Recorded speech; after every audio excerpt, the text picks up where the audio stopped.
মিলের খুবই গুরুত্বপূর্ণ একটা টপিক নিয়ে আলোচনা করব, সেটা হচ্ছে রেয়া মিলে কি কি লেনদেন আসে, কি কি লেনদেন আসে না। অর্থাৎ আমরা যখন এই অধ্যায়টা করতে যাই, দেখি স্টুডেন্টরা অনেক বড় একটা লিস্ট মুখস্থ করে যে এই লেনদেন আসবে, এই লেনদেন আসবে না। তারা মাঝে মধ্যে কনফিউশন হয়ে যায় একটা নতুন লেনদেন আসলে, যে এটা কি আসবে নাকি এটা আসবে না।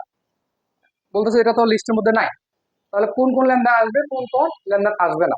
তো যদি এই ভিডিওটা শুরু থেকে শেষ পর্যন্ত দেখেন, আমি আশাবাদী যে আপনাদের রেয়া মিলে কি কি আসবে, কি কি আসবে না সেটা নিয়ে আর কনফিউশন থাকবে না, 2 মার্ক কমন পাবেন। আচ্ছা, তো আমরা দেখি এখানে বলা হচ্ছে প্রারম্ভিক কোনো লেনদেন রেয়া মিলে আসে না। প্রারম্ভিক কোনো লেনদেন রেয়া মিলে আসে না। প্রারম্ভিক বলতে কোনগুলা, যেটা হচ্ছে 1-1 সাল, অর্থাৎ বছরের শুরু এবং শেষ থাকে।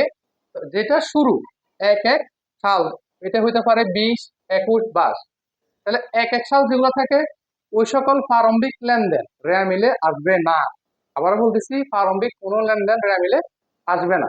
শুধুমাত্র শুধুমাত্র প্রারম্ভিক মজুত পণ্য এবং প্রারম্ভিক মণিহারি রেয়া মিলে আসবে।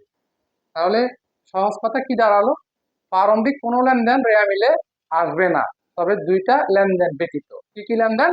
সেটা হলো প্রারম্ভিক মজুত পণ্য এবং প্রারম্ভিক মণিহারি, এই 2টা লেনদেন রেয়া মিলে আসবে। এছাড়া বাকি যত প্রারম্ভিক লেনদেন আছে তা রেয়া মিলে অন্তর্ভুক্ত হবে না। আচ্ছা, তাহলে অন্তর্ভুক্ত হবে কি? সকল প্রকার সমাপনী লেনদেন রেয়া মিলে আসবে। সকল প্রকার সমাপনী লেনদেন রেয়া মিলে আসবে। সমাপনী বলতে কোনগুলা? যে 31-12 সাল। ঠিক আছে, তো আমাদের অঙ্কগুলা এভাবে দেওয়া থাকে 1-1 এবং হচ্ছে 31-12। কিছু লেনদেন দেওয়া থাকে যেটা প্রারম্ভিকও থাকে, আবার তার সমাপনীয় থাকে। তাহলে আমরা শুধুমাত্র যে সকল লেনদেনের পাশে 31-12 আছে, শুধুমাত্র ওই সকল লেনদেন রেয়া মিলে অন্তর্ভুক্ত করি। তাছাড়া আমরা কোনো লেনদেনই আর কি রেয়া মিলে অন্তর্ভুক্ত করব না। হ্যাঁ, তবে 2টা ব্যতীত, সমাপনী মজুত পণ্য এবং সমাপনী মণিহারি। এই সমাপনী মজুত পণ্য এবং সমাপনী মণিহারি এই 2টা রেয়া মিলে আসবে না।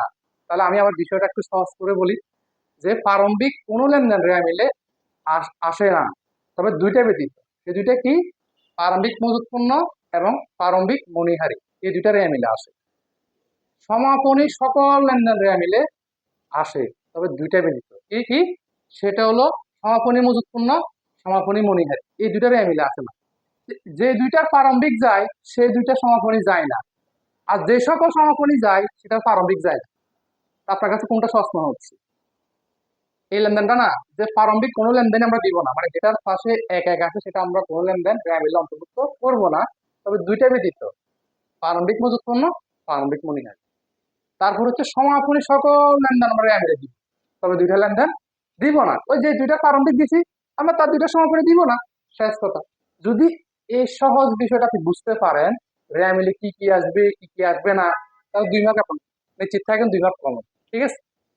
আর আরেকটা কথা হচ্ছে, আমরা সবাই জানি যে সম্ভাব্য আয় দেয় রেয়া মিলে আসে না। সম্ভাব্য আয় দেয় রেয়া মিলে আসে না, এটার দ্বারা তার কোনো লেনদেনই নেই।